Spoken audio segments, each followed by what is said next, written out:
Eto na naman tayo mga guys, travel na naman tayo from Baligyan to Milidan, Zamboanga del Norte. Dito na tayo sa ibabaw ng Alegria. Ganito yung sitwasyon ngayon dito sa Alegria guys. Yung ibabaw natin ay landslide. So kailangan nating dumaan dito sa ginawa-gawa lang ng mga tao na daan.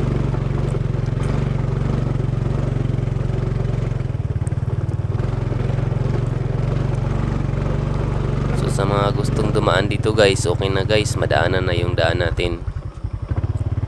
Sa mga motor, okay lang to. Kahit na mga mabababang mga motor, walang problema sa daan na ito. Maganda yung daan. Walang kabato-bato talaga. Yung landslide lang yung ating problema. Hindi kagaya kapag doon ka dumaan sa taas, ang haba ng rough road at saka ang layo-layo pa ng biyahe. Dito guys, mga 30 minutes lang aabot ka na sa pupuntahan. Dahil dito guys, simentado na, wala ng landslide. Bilisan natin yung takbo.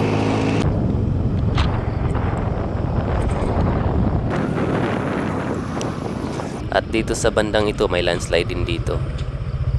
Pero okay lang madaanan yung mga landslide, wala ng problema.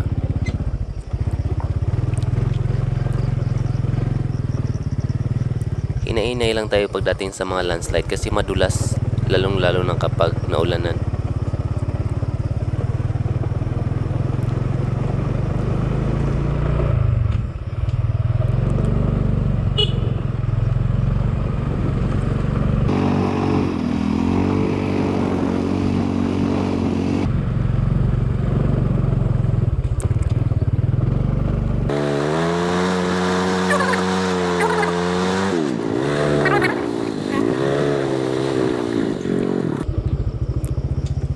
Maganda to daanan dito, lalong-lalo na sa mga motorista na gustong magmamadali. Mabilis lang talaga yung biyahe natin. Kung masanay ka dumaan dito, ayaw mo na talaga dumaan dun sa itaas. Kahit na maraming landslide ang yung dadaanan dito, malalim ang tubig, dito ka talaga maghihintay. Ayaw mo talagang dumaan doon sa lasang, kahit na mas siminto pa yun doon lahat. Kasi times 2 yung time na travel mo doon kaysa sa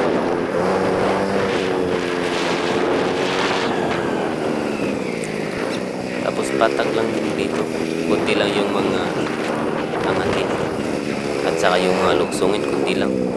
Hindi katulad doon sa lasang, puro angat kapag papunta ka ng Talang mula sa Baligyan to sa Brazil, puro angat yun. Pagdating naman sa Brazil, puro naman palukso papunta ng Talang. Dito wala man sa ganyan. Maiksi lang yung mga angatin.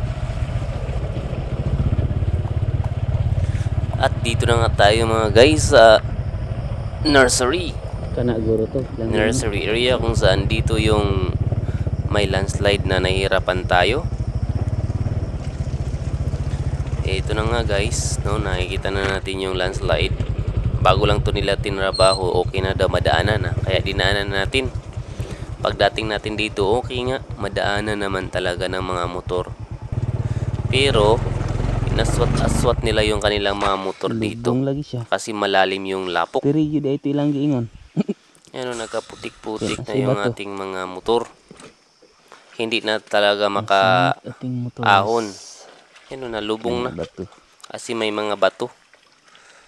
Hindi ko na yan inistan. Hindi na talaga siya matanggal yan sa kanyang posisyon.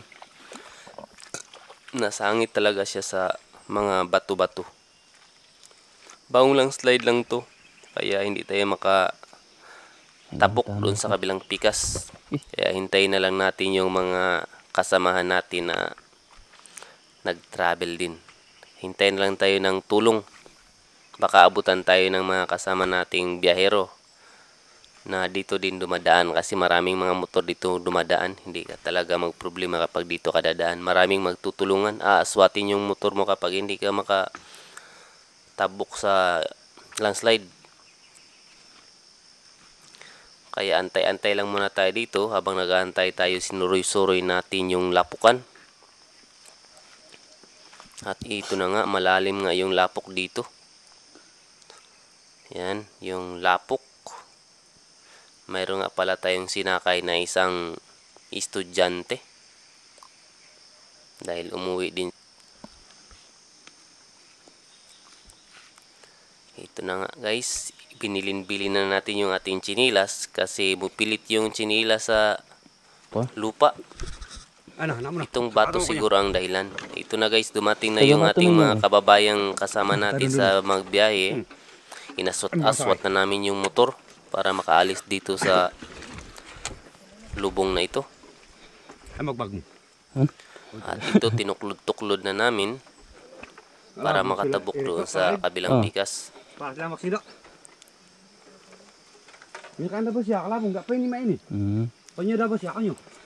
Nagmamadali din kami dito sa pagtuklod-tuklod kasi baka malandslide pa.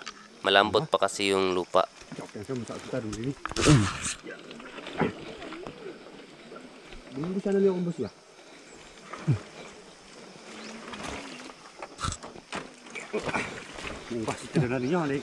Oh, ma. Ano yung problema kalabong? Oo, yang motor kalabong.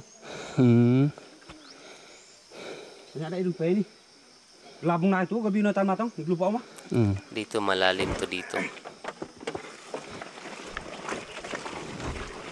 Oops. Gila semuanya. Oo. Kaya mo niya guys. At dito hindi na nga kami makalahos kasi nasangit pala sa bato ang ating unahan na ligid. Ada. Tepa. Oh, wala ta. Oh, ano to? Kailangan pa na naman natin itong aswat-aswatin. Kasi malalim to. Tepa din. Ano? Ben. Dami na bisa kanger. Coba coba itu. Saya di mundur. Baru. At ito na, aaswatin na namin para matanggal siya sa bato. Okay na guys, okay na yung ating motor, nakaligtas na siya sa mga bato. At ito na tayo sa madanlog-danlog na palugsong. Kalabong. Kaya yung motor na pinitan niya ka? Bata ulo mo yun. Service naman sekitar gue dyan. Oo. Tahan sa pinito kan? Muli na yun. Kaya terang cari ini kok. Oo. Yan yung ating mga kasamahan. Ayun to ma. Nakasabay natin sila sa pag-uwi. Oo. Naputik-putik din sila sa lapukan na ito. At ang chinilas ng isa ay hindi na talaga makuha. Lukan mo kalobo. Lumubong-lubong na talaga sa putikan.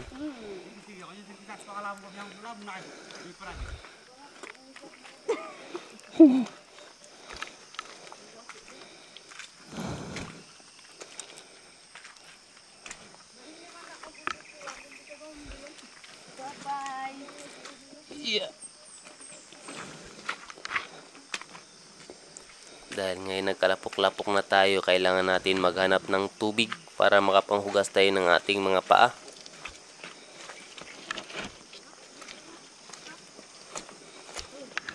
Tinuklod-tuklod na lang muna natin yung motor, hindi na natin sinakyan kasi madulas.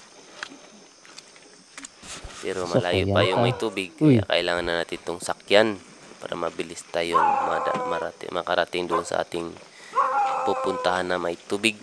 Palugsong naman to, kahit hindi napaanda rin ng makina, naka-neutral lang, okay na to dito.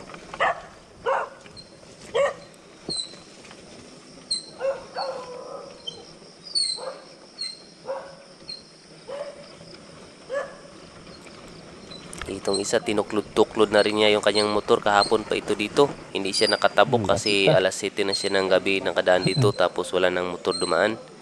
Siya na lang mag-isa, so iniwan na lang niya yung kanyang motor. At nag-backline na lang papunta ng Alegria.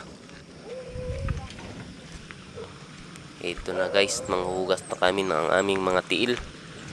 Dahil may tubig naman dito sa unahan na ito. Ito, maganda talaga tong tubig na ito guys, malinaw. Pwede kayo mag-swimming dito.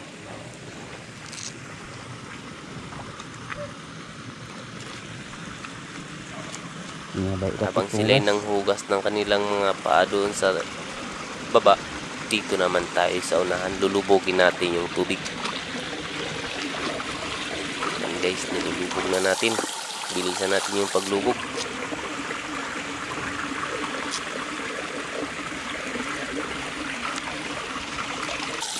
At saka hinugas-hugasan na rin natin yung ating mga batiis.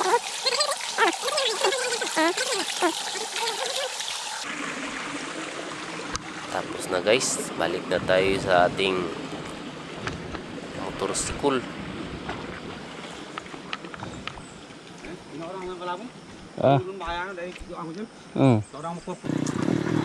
Ito na, tuloy tayo sa biyahe. Pababa na tayo ngayon ng Tamao. Ito nga pala yung mga equipo nila ginamit sa pagpulos-pulos ng mga landslide. So malapit nang matapos ang pagpulos ng landslide kasi dalawang equipo yung ginamit nila. Ito naman yung pababa talaga sa Tamao. May kunting rough road. Pero okay to dito, maganda talaga to dito, walang problema.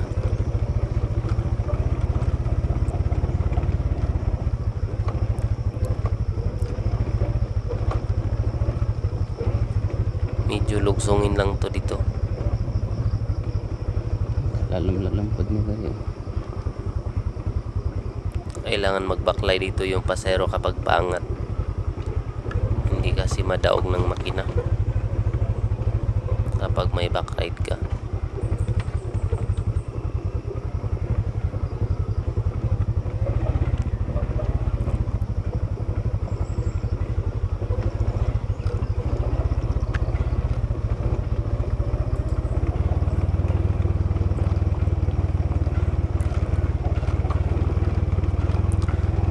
Ito lang yung problema natin dito guys, no, kapag dadaan tayo dito sa coastal road.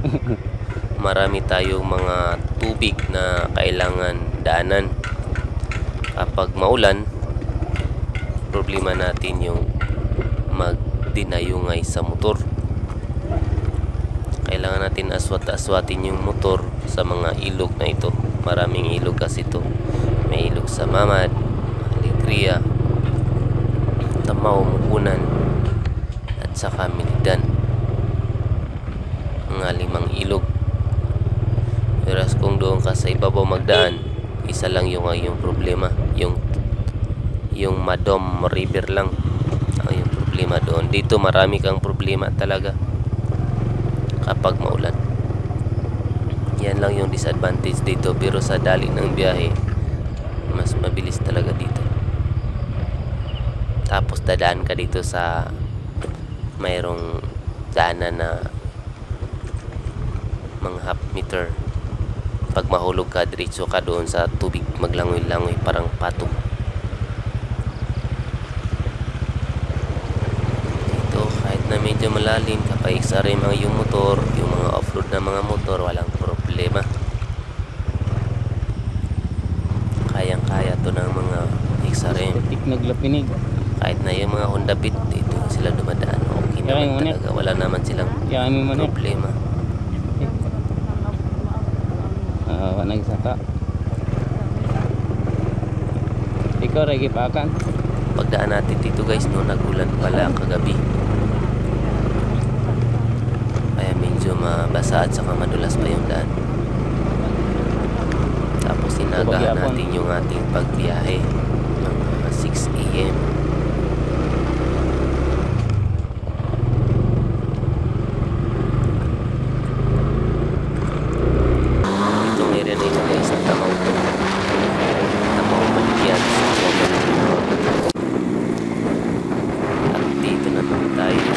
Balina, sakop pa rin ito ng Tamao. Hanggang dito yung kanilang semento from Balilian to Balina. Ang distance nito to Milidan, mga 3 kilometers na lang ang wala na semento. Tapos ngayon mayroon ng mga semento nila konti, so nasa 2 kilometers na lang ang rough road dito sa coastal road. Kumpara mo doon sa taas, kahit na sabihin nila malapit na daw matapos, siguro ang rough road doon nasa 10 to 20 kilometers. 10 kilometers lang siguro ang nasimento doon kung i-combine natin lahat ng semento.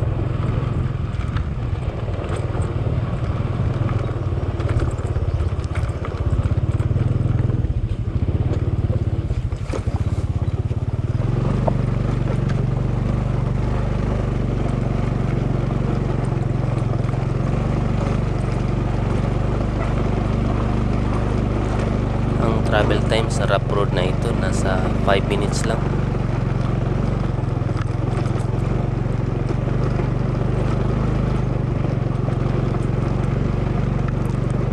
Ongoing yung trabaho dito sa rough road na ito.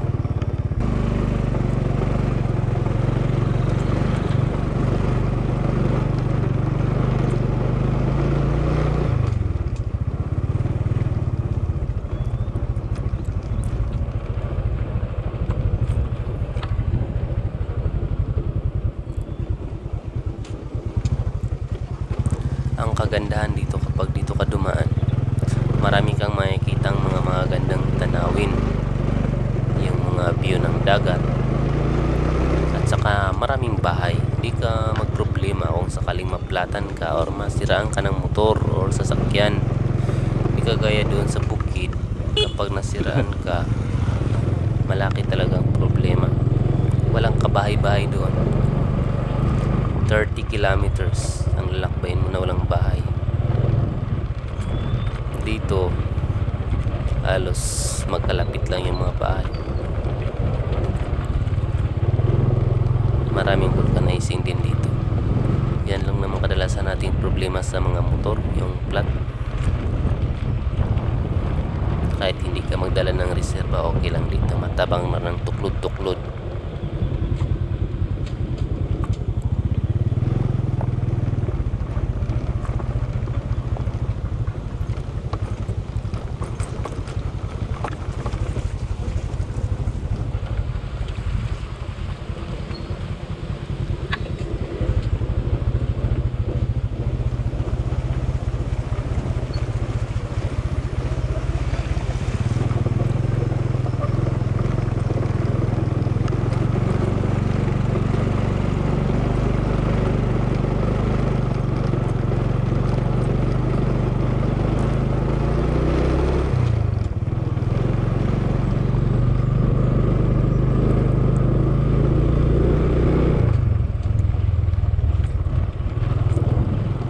Pa rin tayo sa bandang Palina.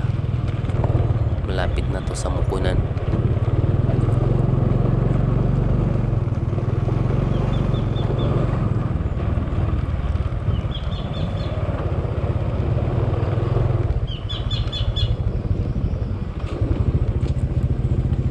Hinay-hinay lang ngayon yung ating patakbo dito.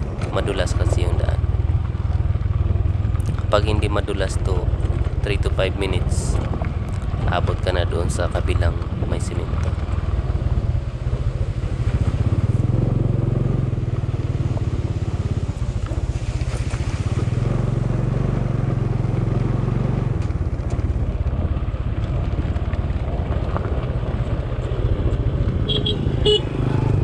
Kapag natapos ng kalsadang to dito, mga 30 minutes, Milidan to Baligyan, yung Gutalak mga 1 hour na lang. Gutalak to Baligyan.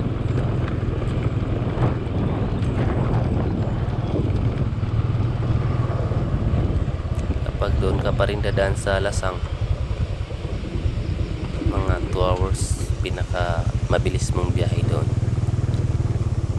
So malaking tipid talaga itong diversion road na ginawa ng ating gobyerno dito. Kalahati yung oras nating nababawa sa travel natin kapag dito tayo dadaan.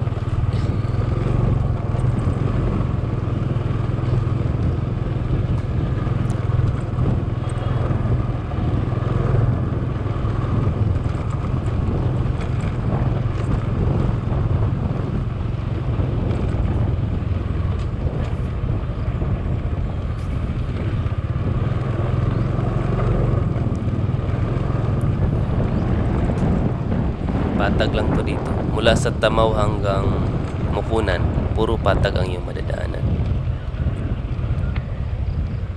Oo na. Ang may Magsikwat angatan naman po ni. dito, angatin yung dito lang sa Mukunan. Ito na yung Mukunan River. Ito yung may kunting angatin pababa doon sa Milidan. Yun lang, napakaiksi lang na angatin. Ito na nga yung isa sa ating problema kapag high tide, malalim yung tubig. Yan, Ayaran na lumangoy-langoy na yung motor. Yan, nakaabang to mga tao dito para kung sakaling gusto mong paaswatin or padayungan ang iyong motor, automatic yan sila, magdadayong yan sila, pero magbayad ka ng 150 to 300. Ganyan yung singilan dito, depende sa motor. Kung mabigat ang yung motor, mga 300 siguro, pero katulad ganito mga isare, mga 150 lang mga lapit. Kapag wala namang problema yung motor, kahit na mabasa pa yung buong motor mo ganito sa XRM, hindi talaga siya mamamatay dito.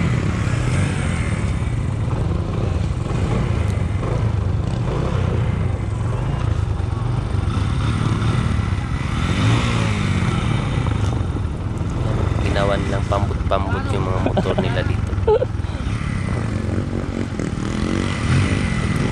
Yung kasama natin isa, yan, tinuklod-tuklod na lang niya yung kanyang motor, hindi na pinaandar kasi hindi daw to sa kanya, hiniram lang. At saka ito na nahihirapan na sa pagpaandar kasi nabasa-basa na yung motor. Laday ka na kayo dito. At naandar na nga guys, kaya tuloy na tayo sa ating biyahe. Aangatin na natin ang Mukunan. Dito na yung angatin noon, napakaangatin talaga to. Dito ang mga maraming nagkalpong dito guys. Maraming napiangan at nabalian dito sa area na ito. Ngayon okay na kasi tinambak nila doon sa baba yung mga lupa nila dito. At dito nga na-stack up tayo kasi hindi tayo makaangat. Madanlog kasi at sobrang angat eh. Kaya pinababa na lang natin muna yung ating pasahero. Yan, at pinapaklay-paklay. At dito pinasakay natin ulit. Yan, tuloy pa rin ang biyahe guys.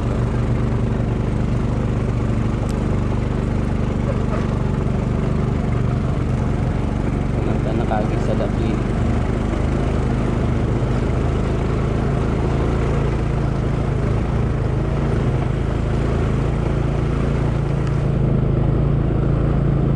Mukunan. Pagbaba natin dito ay Siasi.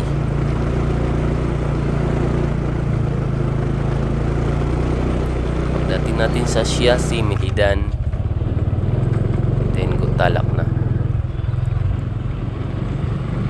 Dito sa area nga pala na ito guys, no, ang tawag dito ay commonly known as Dikulum. Dikulum po ang common name dito. Nasa dito sa Dikulum yung Milidan, Balikyan, Malinaw, Dikulum, at saka yung Mamawat, Dikulum area.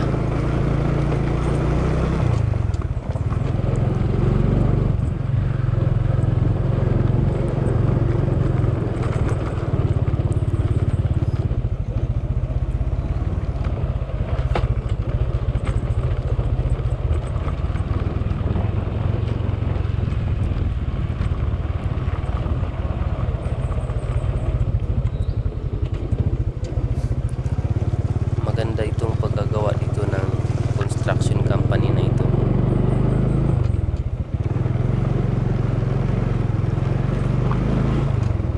Kasi yung mga angatin talaga, pinapatag-patag nila.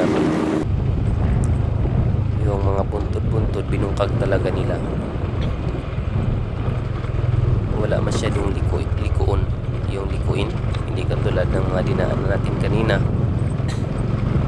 Grabing likuin talaga. Marami talagang mga sasakyan, yung matataas na mga sasakyan, mga 10-wheelers. Mahirapan talaga sila sa pagliko-liko. Pero itong contractor na ito, napakaganda ng kanilang trabaho. Dito likuin likuin din to dito noon, pero ngayon in-street nila yung mga likuin. Ginawa nilang highway na talaga yung forma. At dito na nga tayo guys, bababa na tayo ng chassis, simentado na dito, mga 1 kilometer siguro yung simentado dito. Ay, hindi na siguro tumabot ng 1 kilometer, lapit lang naman to, dito putol naman. At dito na nga chassis na ito sa bandang ito guys. At dito na tayo dumating sa chassis, Milidan na to na area. So yan lang yung rough road dito papunta sa Gutalak ay simentado dito, kaya walang